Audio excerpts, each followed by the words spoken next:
Hello everyone, welcome to Lotus Heart Tarot. So I was into my recording and it stopped recording. So anyway, I'm wondering when Mercury retrograde is and if we're in the pre-shadow period. November 9th, yeah, we sure are, because I could just feel it. I could just feel it when that happened. Anyway, I had already gotten cards. I was in it. I was going for it. And I think it was such a powerful message. And it was so like, it felt really important. So I don't want to like just start at zero. I want to just go from here. So what's coming out here? First of all, you have this toxic love energy on the bottom of the deck. And what the first message was that came out is that love is never toxic. It wasn't love. It might have felt like love. It might have sounded like love. It might have looked like love. It may have been the closest thing to love that you've ever experienced or that they've ever experienced. But love inherently is not toxic. It's a non-toxic material, okay? And so there's this energy of, like, I don't even know how to say this, but it's kind of, okay. Before I go down that path too far, let me also say this. This feels very much like a connection that either this is a past person that's coming back around where this is going to have a new opportunity, or this is a past situation that you've walked away from that's leading you to a new opportunity. Here's the thing. With a toxic love, it's like it just doesn't work. It just does not work. And what I get here is with this envious card or envy card, you know, what came out was that, you know, envy doesn't always show up as envy, right? It doesn't always show up as like, man, I'm so jealous of you, or man, you know, you've got amazing hair. I wish I had hair like that, or an amazing smile. I wish I had a smile like that, or like it just doesn't always come out like that. And it's not always something that's obvious that envy is the motivation behind someone's behavior, right? It's not like that. It's not always like the super controlling person at the bar, or the person that's always accusing you of cheating or talking to somebody, you know, that's like that. It's like it can be kind of this almost under the radar. I'm just going to ask you this question, or I'm just going to say this here, that sort of inspires self-doubt, or sort of makes you question yourself, or sort of makes you. And another energy that I was picking up on here is someone who doesn't really want to take accountability for their actions. So they're not doing it up front. It like can't directly be traced back to them. And if you were to tell the story to a friend or a family member or whatever, they might be like, oh, well, you know, I can sort of see that, you know, like it's not cut and dry. It's not like that's abhorrent behavior. Get away from that. You know, it's kind of walking some type of fine line. But in separation or in the end of this relationship, I do feel like this person feels they're reflecting back. Relationships are mirrors, right? And so whatever this person did, or however they handled the situation, and sometimes it's not even like, let me plant self-doubt in your mind. It's like, let me not treat you the way that you probably really deserve to be treated. Like, let me not commit. Let me not do this. Let me not do that. Because then you're going to start to ask yourself, wait, is it me? Is it something I said? Is it something I did? Or let me say, it was something you said. It was something you did. You know what I mean? Like, I don't know how to describe this, but hopefully it makes sense. It's sort of, it feels like something that's skirting the edge of something without, and trying to disguise what it really is, okay? And enviousness usually comes from a space of insecurity. Like, I know the more secure I get, the more happy I am, truthfully, really, genuinely happy I am for other people when they get what they want. You know, I'm always like trying to help them, or trying to, not trying to, I do help where I can. I'm always there to light someone else's candle, but I'm also, you know, genuinely happy for people when they have success. I mean, we're all we're all in this together. And so anyway, I feel like, you know, sometimes when you're in separation and you start replaying conversations and you start, you know, kind of, you know, looking at your own behavior a little bit more critically, sometimes the things you see are cringy. You know, you're like, oh man, I can't believe I said that. Oh man, I can't believe I did that. You know, sometimes it's like, oh, you know, I let this person get away with murder. You know, like I let this person push me too far. I didn't enforce my boundaries. And sometimes it's like, oh man, you know, I actually was pretty jealous, or I was pretty insecure the whole time, and it really showed up here, here, and here. You know, I know that's why it was there. I was insecure. But the thing about things like that are what they actually are indications of where we need to heal, of, you know, what we can actually work on. You know, I don't know who said it. It just escaped my mind who said it. But, you know, where we crack, that's where the light gets in. You know, where we are trying to hold something together that's toxic or something, that's where we crack. And that's where it shines a light on what we can heal in order to not really be in situations like that again. So you have this energy after this of really committed this time and healing through love. Now, love is healing. Love is a healer, but love is not toxic. And so I really like the arc of where this is going. So whether it is a past person coming back, or whether it's, you know, I was always feeling confused. I was always feeling on edge. I never really knew where I stood in that relationship. It sort of started to make me feel insecure, you know, different things like that.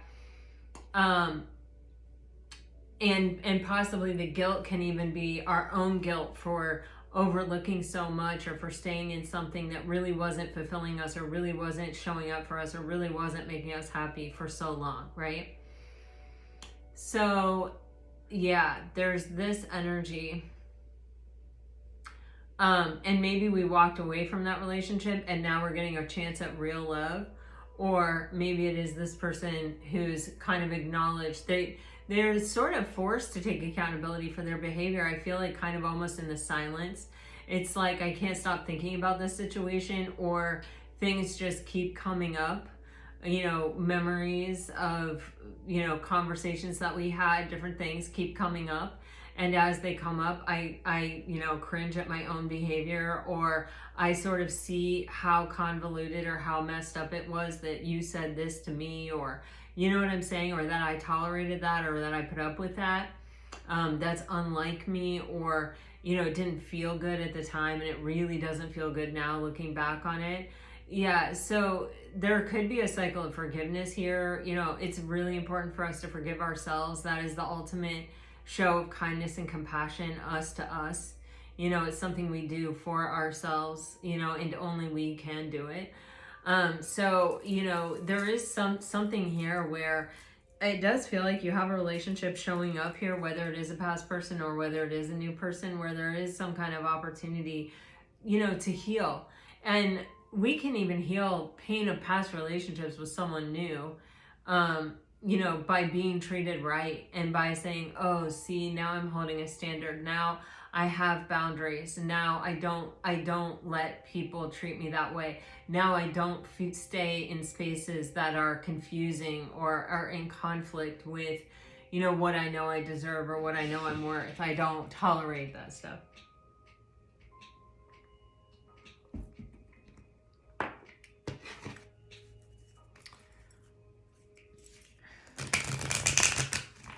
And this relationship is a reflection of that. All right.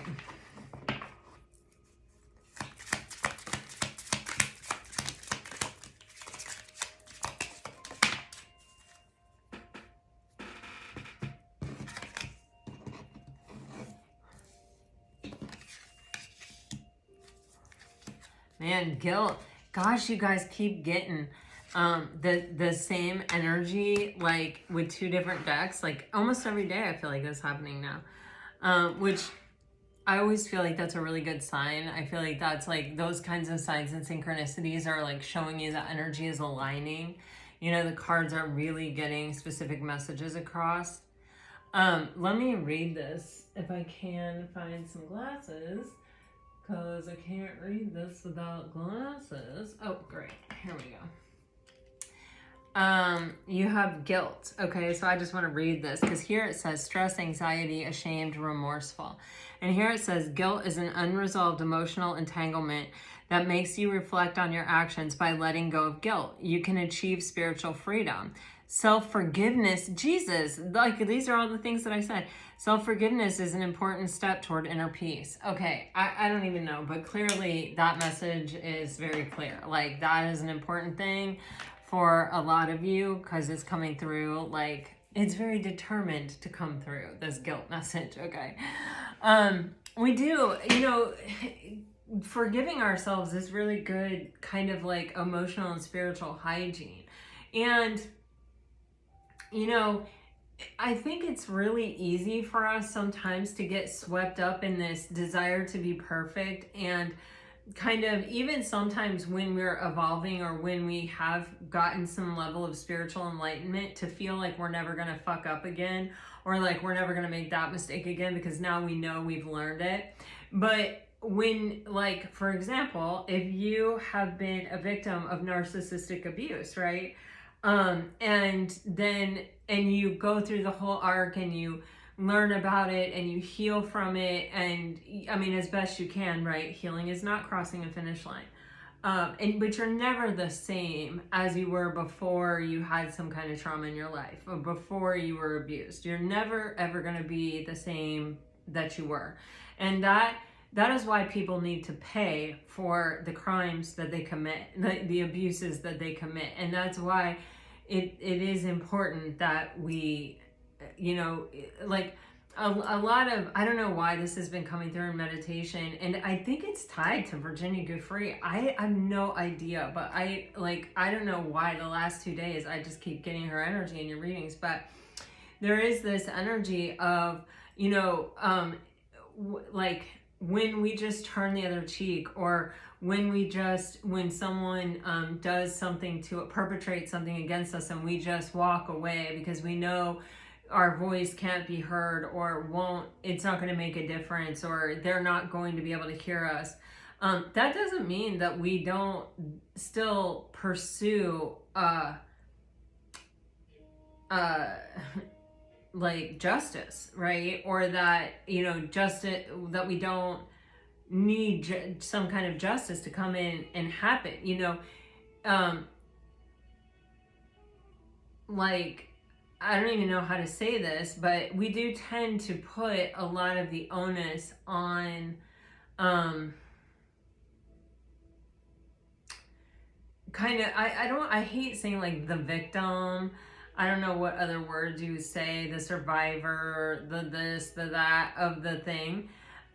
You know, it's on them to heal themselves, right? Even though the perpetrator probably has unhealed wounds that they have not healed themselves, but it's like kind of like everybody wants you to be the bigger person and to understand and to like overcome it and to heal from it and to like, you know, move on from it and to like, you know, be happy and grateful with the lesson and all this, which, yes, that is a healthy approach to life, in my opinion. Like, that is a good way to get through things, and it sure feels a hell of a lot better than just sitting in it and wallowing in it and forever just that being your identity. But it's still, somebody transgressed something against you, and they still need, if they're not going to listen to you, then maybe they need to listen to the law. If they're not going to listen to you, then maybe there is some other way, right? So it doesn't mean that, you know, you just say, oh, okay, you know, and just like take the high road. I don't know why I'm feeling compelled to say that, but that energy is in the air. This is just so weird. Anyway, But the most important relationship that we have, right, is us with us. And that's the only relationship we get to control, because we are the whole thing, right? And so part of self-love and part of, treating yourself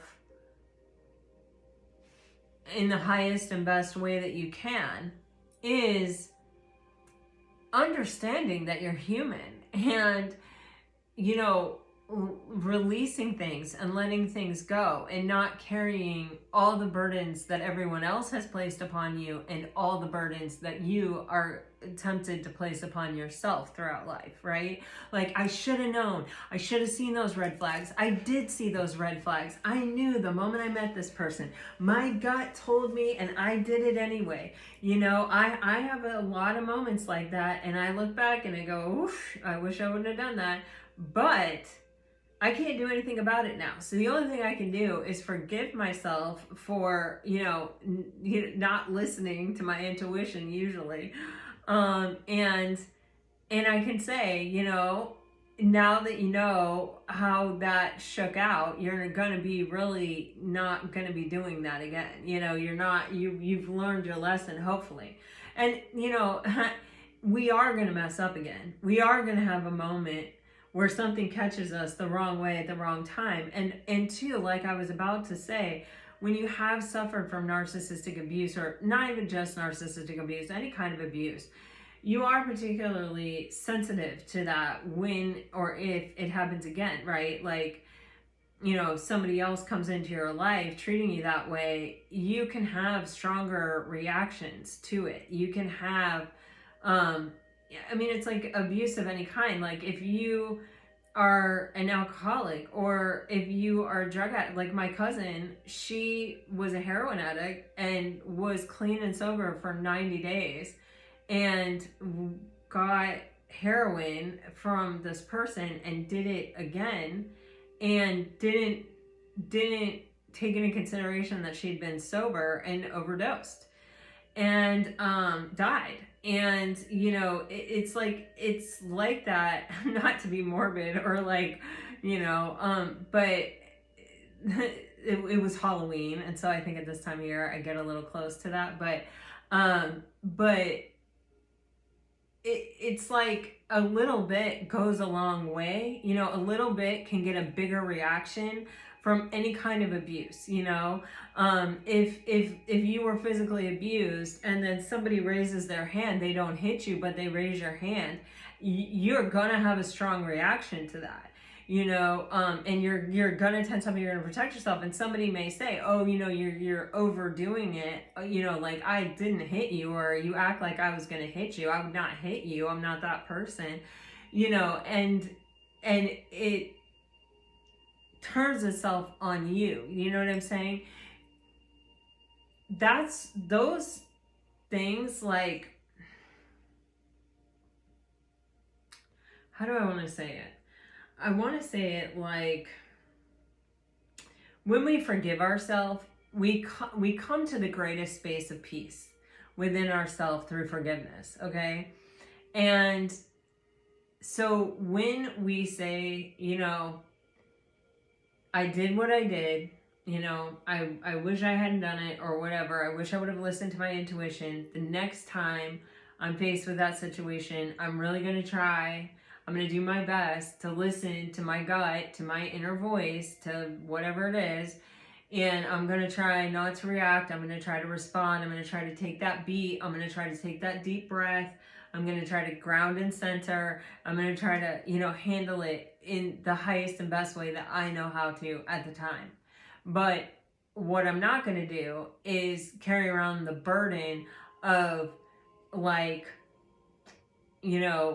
wishing I had done something different, or blaming myself, or shaming myself, or criticizing myself for a decision that I already made, that I can't do anything about, that I wish I wouldn't have made.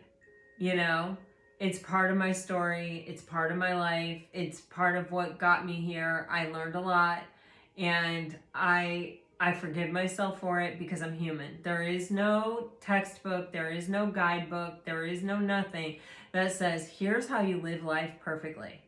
Don't deviate from this path. The Bible isn't that, the religious books are not that, because they don't say, you know, when this person comes up to you and says this is how you respond.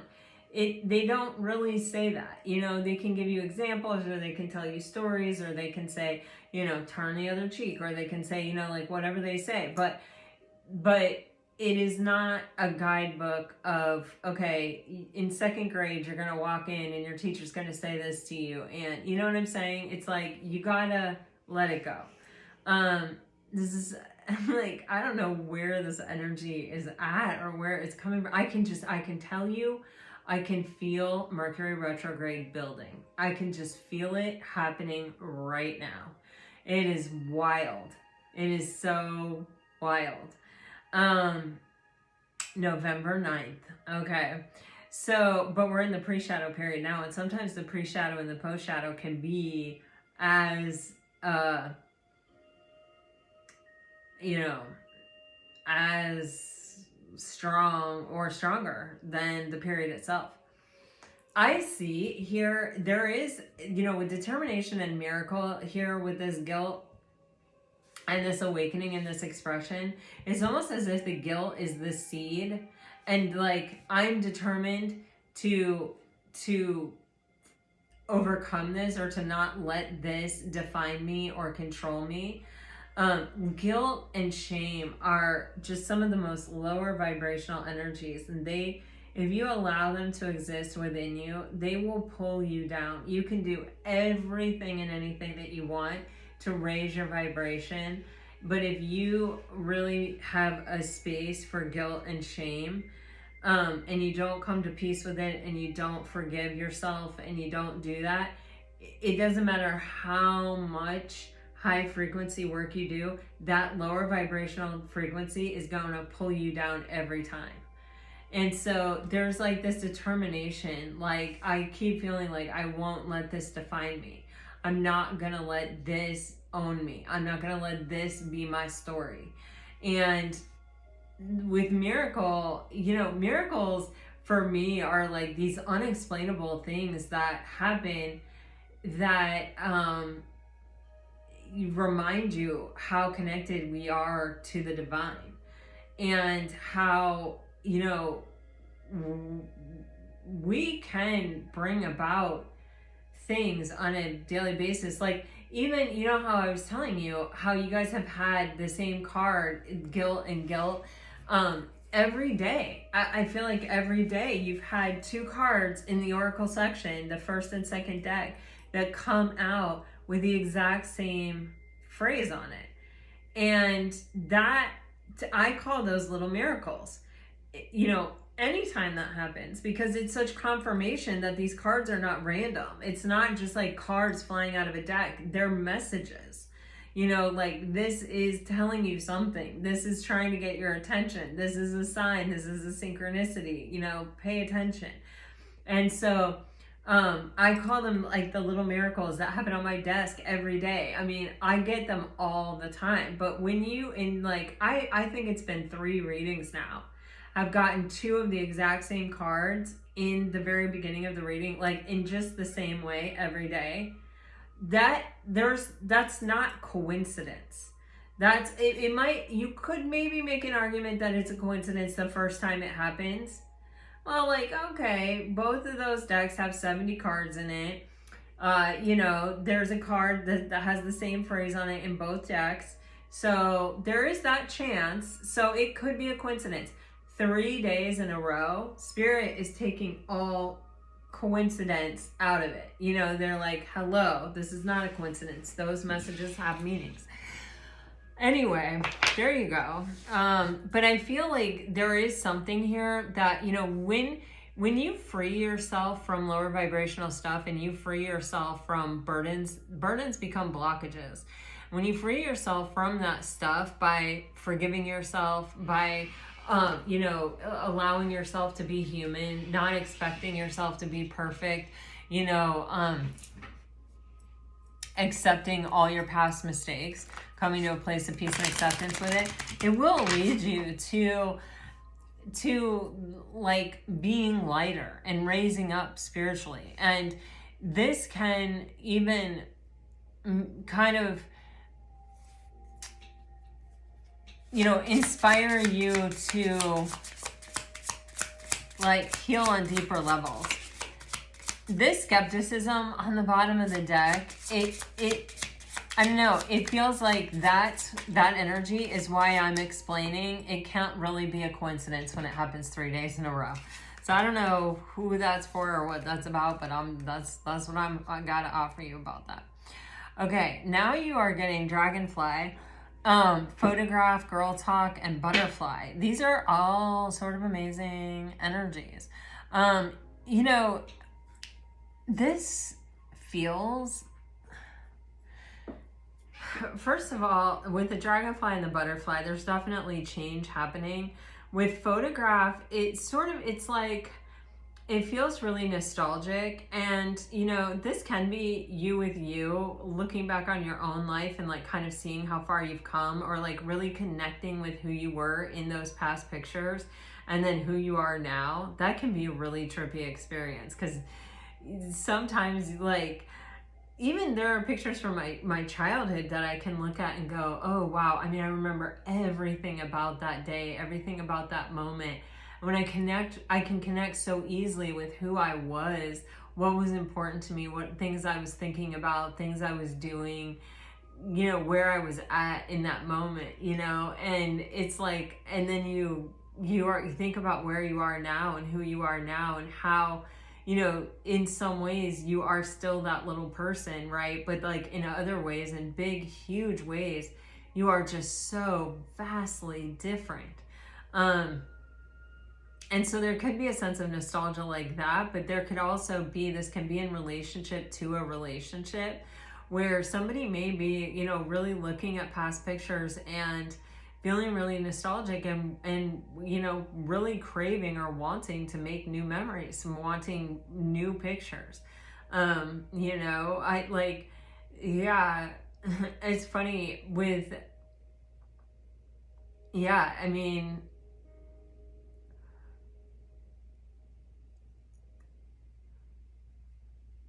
yeah, I think I'm just gonna leave that right there. And then you have Girl Talk, like time with friends, moving on.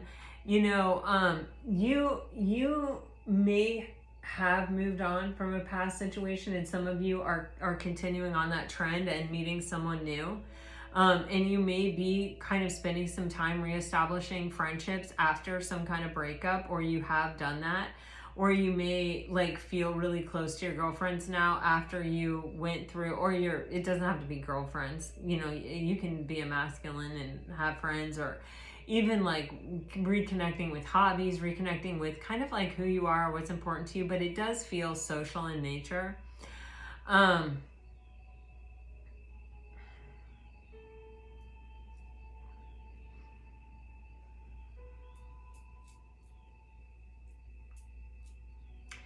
Man, I'm just telling you, I feel for a lot of you, there are past people who are really regretting how they handled things, and they are feeling really guilty about how they treated you. I keep getting it.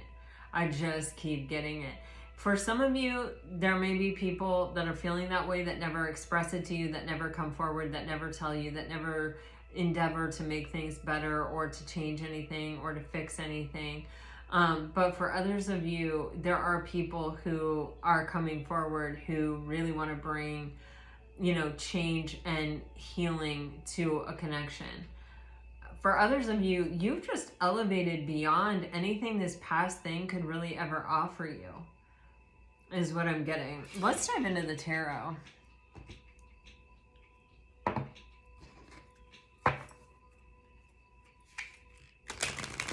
You know, this awakening could be too, like awakening to the things I wish I would have said, or awakening to, you know, kind of taking accountability for my behavior, or like realizing that like I really was insecure. You know, envy comes from a space of insecurity. the more secure you are, the less envious you are. You know, you just don't have it in you. And so there's kind of this energy of sort of like looking back on something and feeling very cringy about it and sort of realizing, oh, wow. But then also knowing that's where you have work to do and maybe doing it and feeling really inspired to make something right, to do the right thing, or to try it afterward. Man, I mean, you guys, the cards are just coming out in the biggest way for, you know, somebody feeling really guilty here for handling something the wrong way. You know, with the Seven of Swords, this is like where you're acting out of alignment with how you really feel and how you really think. And, you know, like can be saying things or kind of ghosting someone when it's not really what you're feeling or what you want to do. And sometimes, you know, sometimes we're our own best liars. Sometimes we can say, oh no, like this is what I really want. Only to realize later that like, oh crap, I really messed up. There's something with these swords where I feel like there's words here. So this can be like someone who is like actually like, I get the feeling that they could be talking to like a parent, a therapist, a mother, a brother, a friend, you know, I don't know who, but really saying like, man, I messed up. I really messed up. Like I said things I shouldn't have. I did things I shouldn't have. Like, I'm not proud. I turned my back on this. I ghosted this.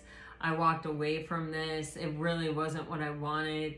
I feel this person facing this rising sun kind of energy in the Seven of Swords here, where it's like, I want to be a better person. I want to be a better man or something, or it doesn't have to be man, but it could be woman. But you see in this card and this card, the background is the same with that, like the sun rays. And it's like, when you want to do better, when you feel like you want to be a better person or you want to have a different experience, and you realize the only way is to heal, is to do the work. These things are coming together for this person. This person may also, it may be that they're feeling this at the right time. Sometimes temperance can be divine timing. It can also be where like they're feeling, maybe the person that they're reaching out to about this or talking to about this can be someone that is actually good for them, or could actually help guide them through this space to like show them how to heal, or to like have the right words that lead them to healing or lead them to something healthier, releasing some past stuff even.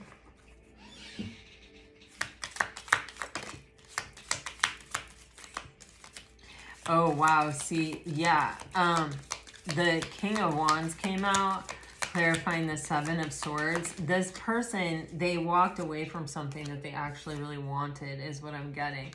Yeah. You have the Five of Cups being clarified by the Death card. So, man, are we in Scorpio season? I think we are. Yeah, we definitely are. This could be like real time, really happening. Also, man, this Mercury retrograde. Oy.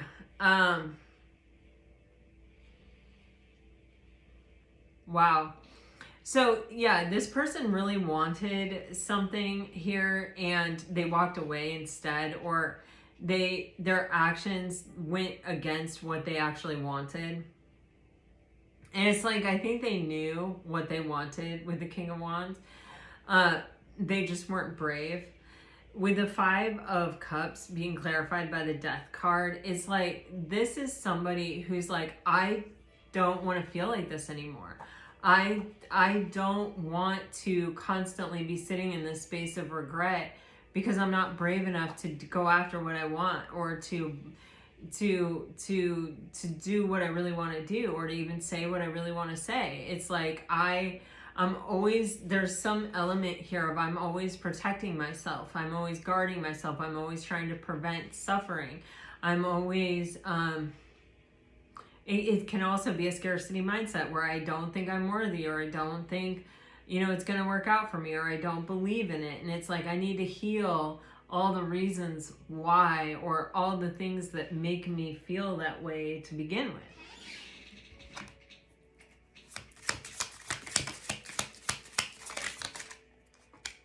Wow, we have 2 3s.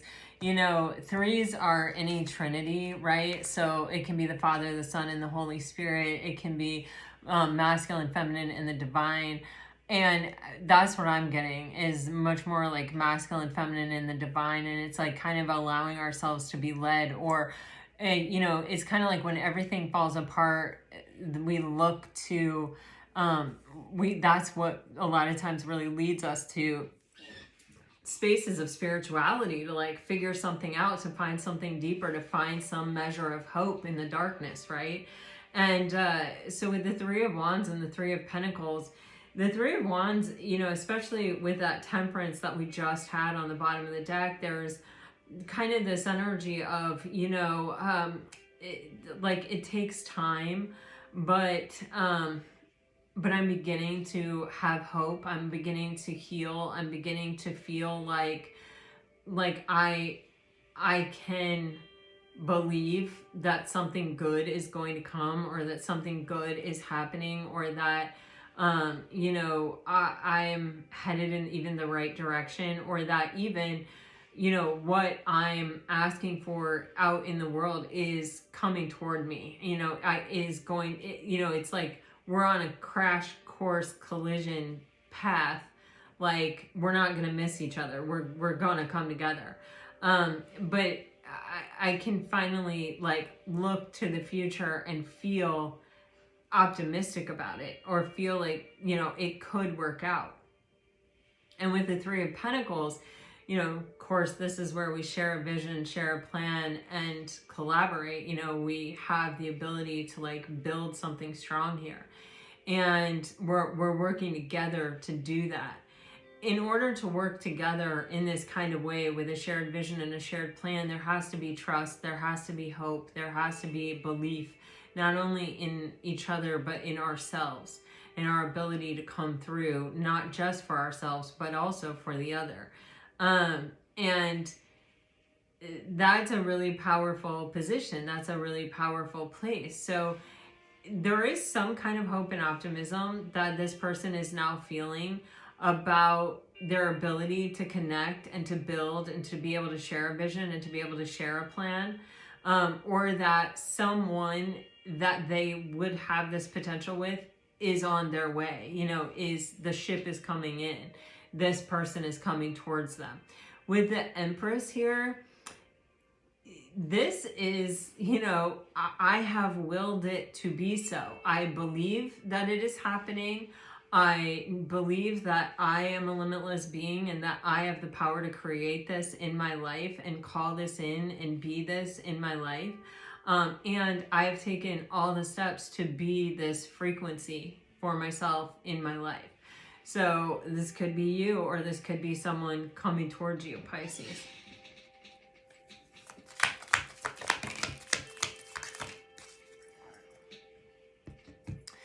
Yeah, so we have the Tower with the 3 of Wands, and man, we have the 3 of Swords on the bottom of the deck, and then we have the Knight of Cups and the Ace of Cups with that 3 of Pentacles, which this is saying to me that this ship is, coming in. This person is coming toward this person, this opportunity at life. At love, at true, the 3 of Pentacles for me is like the basis of any real, serious, unconditionally loving, healthy connection, because it is the ability to share a vision and share a plan and to collaborate, truly collaborate to make it happen. So that person or that opportunity is en route to you, or you are en route to someone, which with these 2 3s, it can be that you're being guided in this. Well, now we have 3 3s. So you may be very guided. Remember how we were just talking about signs and synchronicities with guilt coming out twice. You're being guided in the direction of either becoming the frequential match, like getting in the right energy for this to come to you, or, you know, to match you, or like literal breadcrumbs leading you toward this path. Okay. And sometimes, you know, we think, you know, like, I don't know, we think it's going to be like super obvious. Like, okay, this person, you know, I'm being guided like to this restaurant at this time, da da da da. It may not be that way. Like, I'm getting even,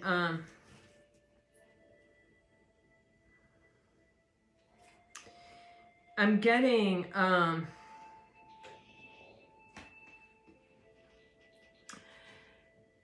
like, getting fed up with your job, or having some kind of change in residence, like, or, you know, having to move from this community to this community of whatever. And it's like, you know, sometimes being guided or being led is outgrowing an old space. And that does, it feels like this is in relationship to something old, okay? So, you know, sometimes it isn't as straightforward as, you know, oh, I'm following this path to my soulmate. It's like, well, I outgrew this space, so I had to go here and I had to do this, or like, even I've outgrown a space of accepting that my life is very sedentary, and, you know, and it's like, no, I want to exercise. And so it's pushing you in a certain direction. It's signs and synchronicities pushing you in a certain direction. And it may feel like it has nothing to do with a soulmate, but it may be very well the path that is taking you to meet someone. Like, I don't know how to describe this, but it's like, it's taking me there without taking me directly there, without me understanding that that's where it's taking me, if that makes sense. The Three of Wands and the Tower, things change very quickly in life. And with the Three of Wands, it's like, I'm looking to the future, I'm feeling hopeful and optimistic, I'm really envisioning it, I'm really planning for it, I'm really aware of the signs and synchronicities, I'm very steadfast in my vision for what I want and my expectation of what that feels like and what it looks like. And it's like with the Tower, this can happen in a moment. You know, 1 minute we're standing here far away from it, waiting, you know, and trying to hold fast to it. And the next minute it's on our doorstep, you know, it's in our hands. You know what I'm saying? Like that's this energy. It just like drops in out of nowhere. With the Three of Swords on the bottom of the deck, you know, this really is an energy. Yeah. Wow. Yeah. I mean, the obstacle is the way, you know, with the Three of Swords. It's kind of like our suffering leads us to a space of healing. Our suffering leads us to a place of seeking hope, seeking spirituality, seeking, you know, becoming a seeker. You know, underneath the Three of Swords, you have the Seven of Pentacles and the Hierophant. The Seven of Pentacles is kind of, you know, that is like, you know, time heals all wounds, right? It's kind of like, I've been hurt, and I plant the seed of hope that someday this isn't going to hurt that bad. And it keeps me on this path of healing. It keeps me on this path of planting and gardening and nurturing and healing, and with no expectation, with no end date, with nothing, but just it takes as long as it takes. It goes the direction that it goes, and all I can do is be here to sort of continuously guide it back into the path of healing and the path of nurturing and the path of growth, right? I just, every time I start to go down a bad path, I just sort of, as the farmer, I just sort of push myself back onto the path of, it's going to be okay, it's going to get better. You know, I'm getting stronger, I'm finding the gifts, you know, this wouldn't have happened if that hadn't happened, and I'm so glad this happened, and, you know, all of that. And then with the Hierophant, it's kind of like passing a spiritual test. It's like, you know, passing that threshold of, you know, this suffering has taught me all that it can teach me. I've gotten the very best of what this had to offer me, you know. also, this could be some kind of judgment. I don't know why this keeps coming out, but like crime, like legal, like justice, like paying the price for the crime. Like, okay, some of you may be where someone has hurt you in the past and didn't seem to pay any type of price for it. You may be seeing them paying some kind of price. Like, this may, like, that part of what this moment, it's like giving me reckoning. Like, this is a great reckoning. Like, I don't know. Like, this is like where people are finally coming up to pay their cost of what they have done, or like they can't avoid something anymore. I don't know.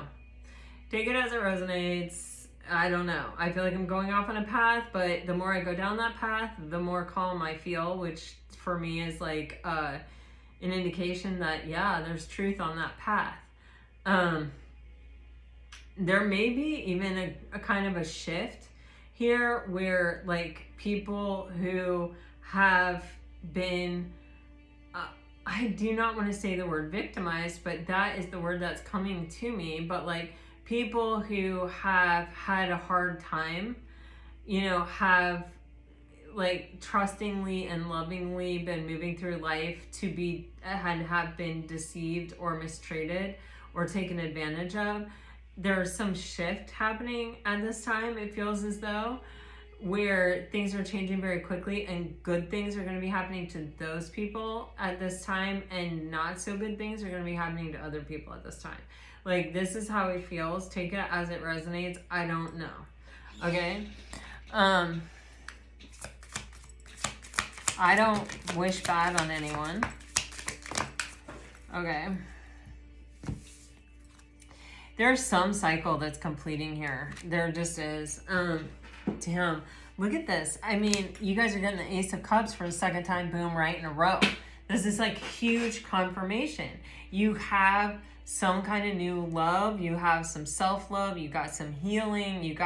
There's some good energy around you, Pisces. You know, the Knight of Swords with the Six of Cups with the Eight of Pentacles. You know,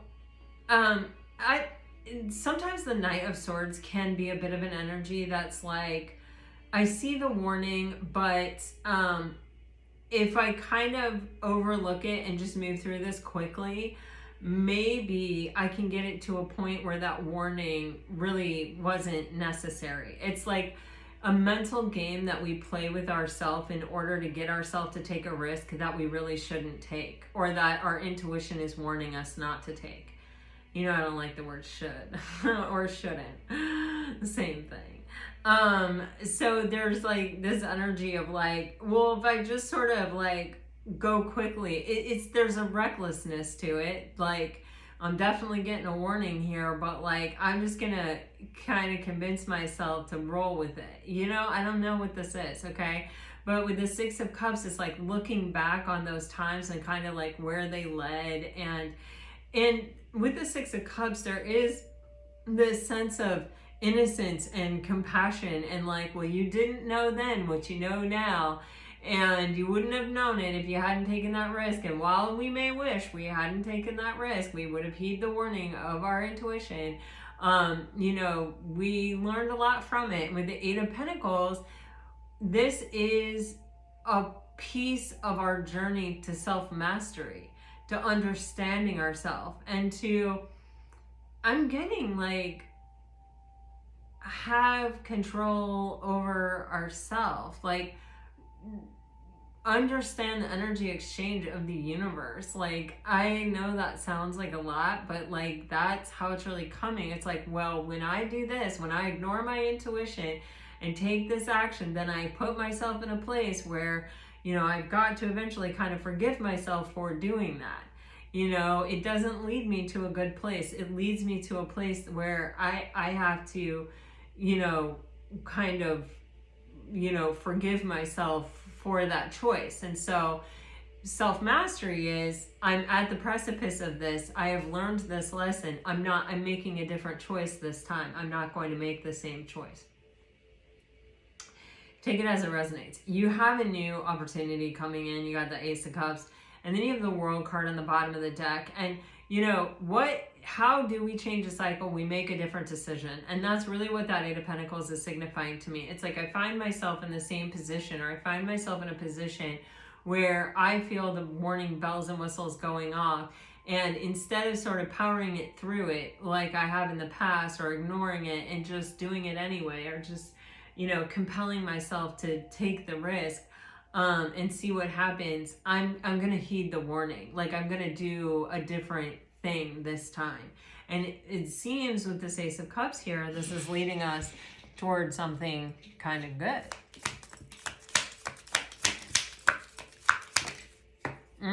Man, okay.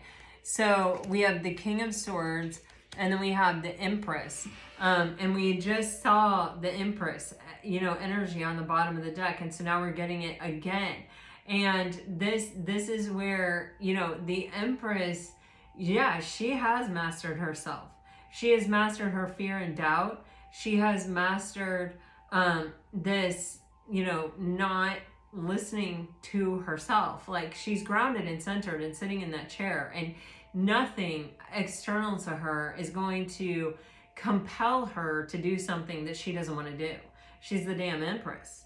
You know, she's sitting there controlling everything around her. She's sitting there. She has manifested everything in the world around her.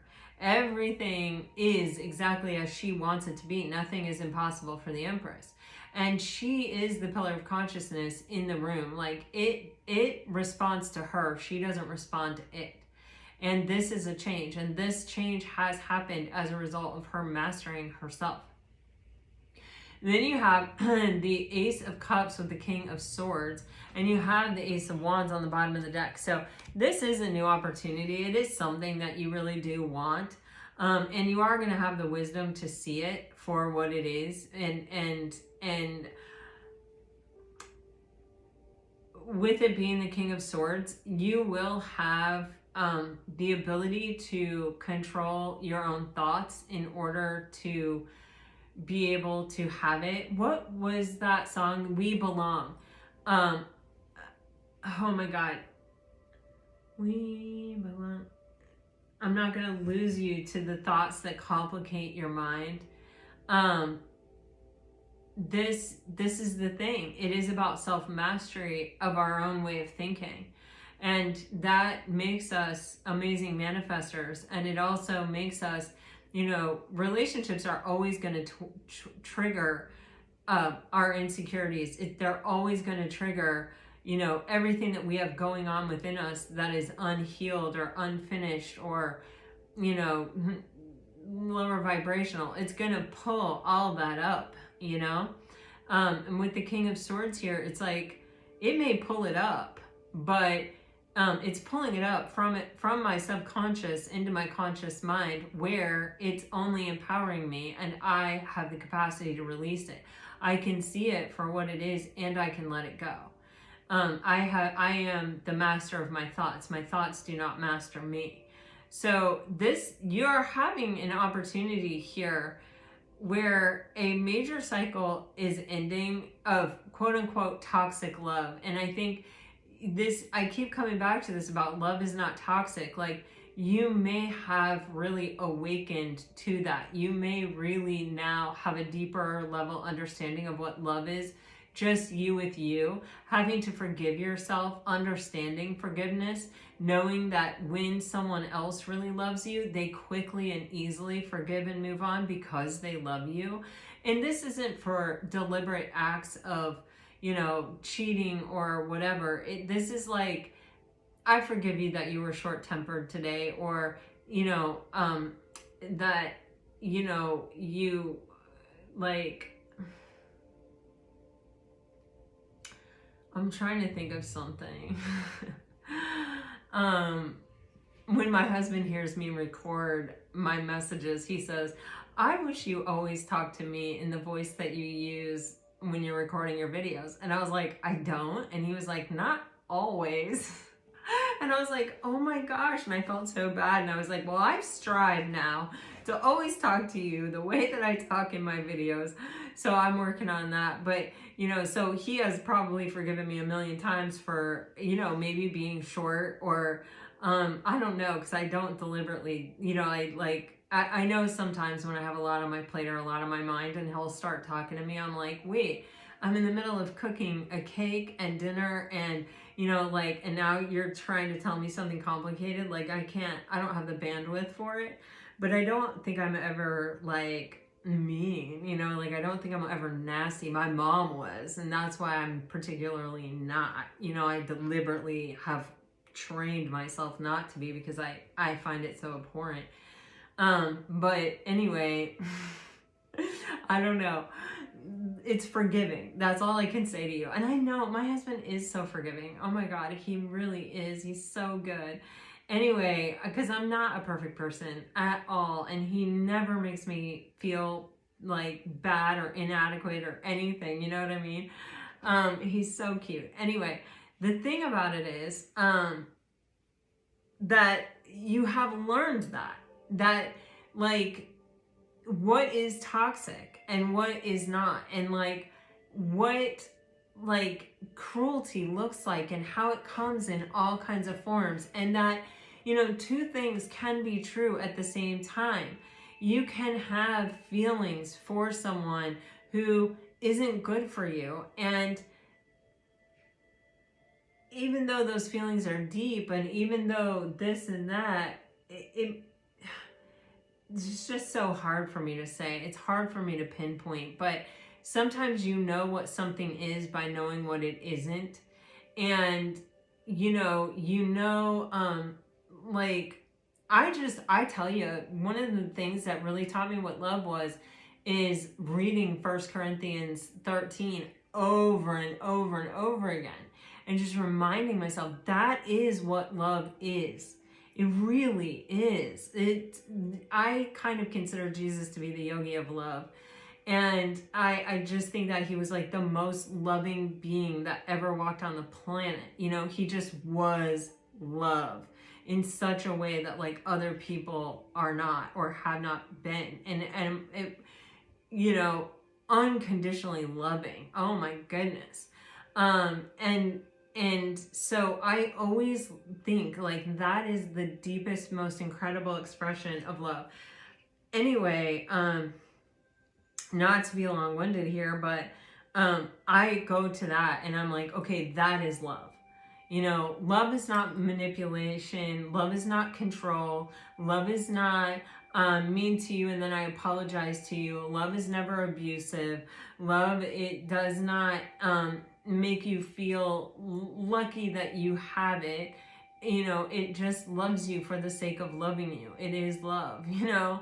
And so I don't know how to say it or to describe it, but I have come to find out, like through a lot of late night conversations with friends and people, a lot of people have never really experienced unconditional love. And if you think there is such a thing as toxic love, there isn't. There's not. There is love that does not involve anything toxic, period. There is, I can tell you, because I've been married to it for 28 years. There is. It is out there. It happens. It's real. It can really be. And so anyway, that is what I feel like is kind of trying to come towards you here, Pisces. And I think, you know, you sort of know it when you see it. You know it when you're in it. You know it when you experience it, because you can feel it. It's non-toxic. It doesn't have. You're not trying to figure it out. You're not confused by it. You're not all of these things. It's like, oh wow, this is refreshing. Oh wow, this is peaceful. And it's hard when all you have ever experienced is toxicity to feel okay in a space like that isn't toxic, that doesn't have you on edge. And it's hard to even comprehend it. Honestly, I having grown up the way I did and getting married, I think it took me like 10 years of being married to my husband, who is just automatically kind of an unconditionally loving human being. it literally took me 10 years of being loved like that before I could finally just breathe and be like, whoa, that's what this is. That's what he's showing me. That's what's happening here. You know what I'm saying?